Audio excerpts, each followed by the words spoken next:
So, welcome back to Worth the Effort Woodworking, and I am making my annual pilgrimage to the Kerrville Furniture Makers Show here in Kerrville, Texas. It goes from late October to mid-December. It is a free event, though they do have a little donation area for you to do, and it's where the best of the best furniture makers all submit their work to be judged. But also it's kind of a networking thing where a lot of times they can get their best work in front of buyers from a lot of different places. It's kind of one of the biggest events in this part of the country for high-end furniture makers. Unfortunately, I had a little bit of car trouble getting here. It's 3 o'clock. A show to down at 4, so I'm going to make a quick run through to see what all catches my eye, and then I will take y'all on a tour of those little items to show you what I think is really cool little ideas that I'll probably want to integrate in the future to my own work. So come on, let's go check out the Kerrville Furniture Maker Show. Now, the first thing I do is I always like to do a quick walkthrough and see what all grabs my eye, because those eye-catching stuff is what attracts the kind of buyer. So that's what I'm looking for right here. And in the gallery, they normally have a bunch of small stuff. That's kind of cool. So here we go. Let's take a look at all the latest features this year. Pretty cool. Another key small stuff. They did have the awards ceremony last week, so you'll see some of the awards out there. That's kind of cool.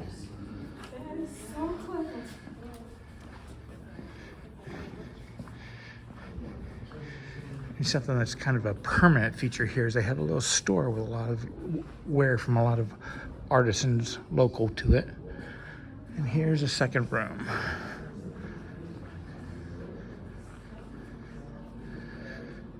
Pretty cool. So how about a quick montage as I walk through and briefly check out everything here.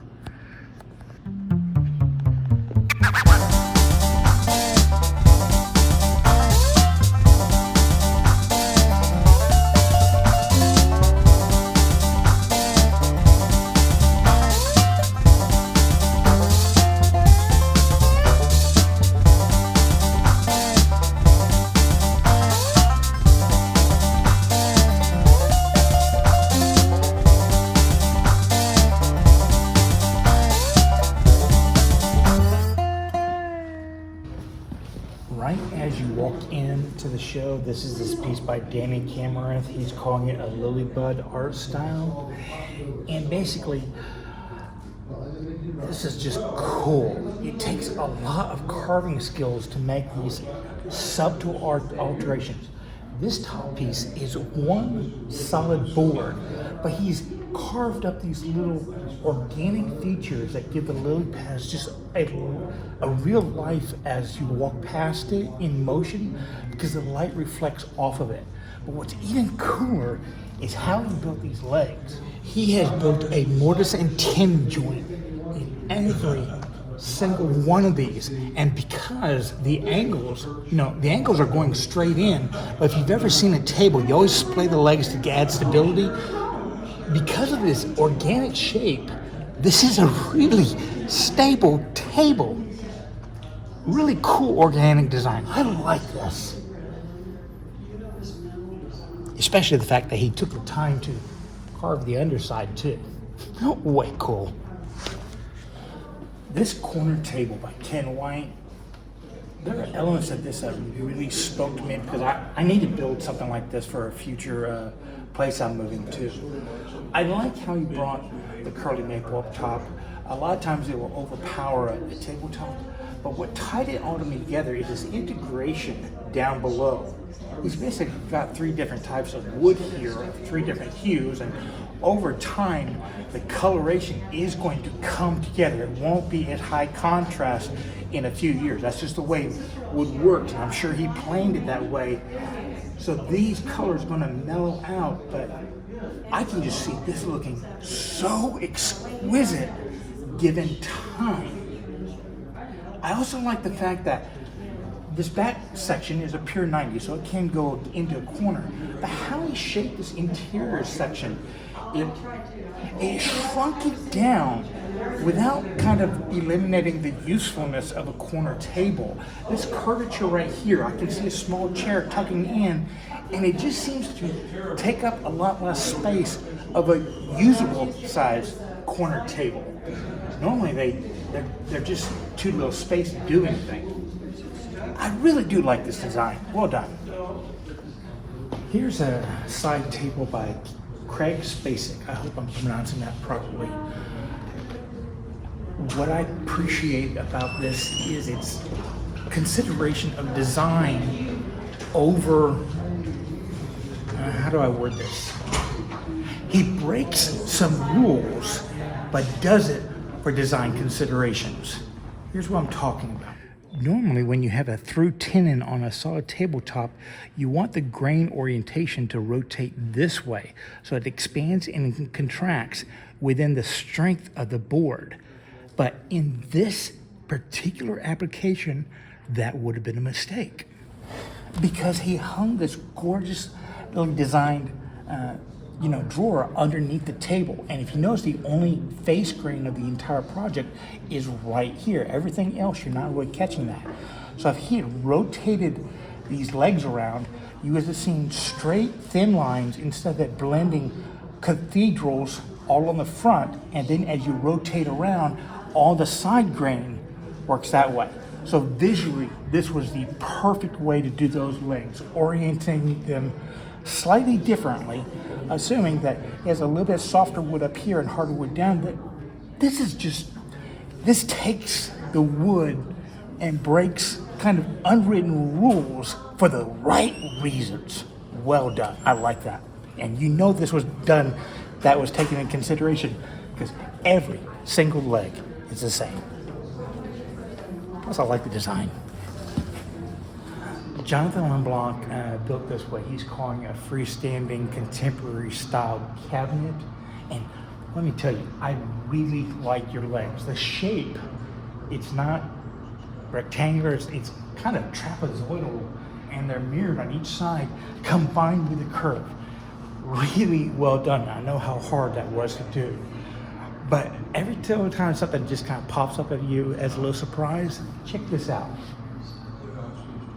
One door opens the other. He's got these arms coming in through underneath, and that just made me smile. I really did like that. Well done. Stephen Koenig, your Starfish table. I mean, it took me a while to figure out what exactly I truly liked about it. And then it came to me. It's these middle shelves. Without the center section, this would seemingly be incomplete. I really do like that.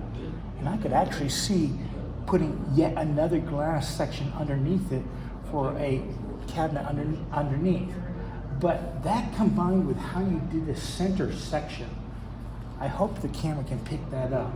Not only do you have the cool central turning for the section, like I don't know what that shape is called, but way cool.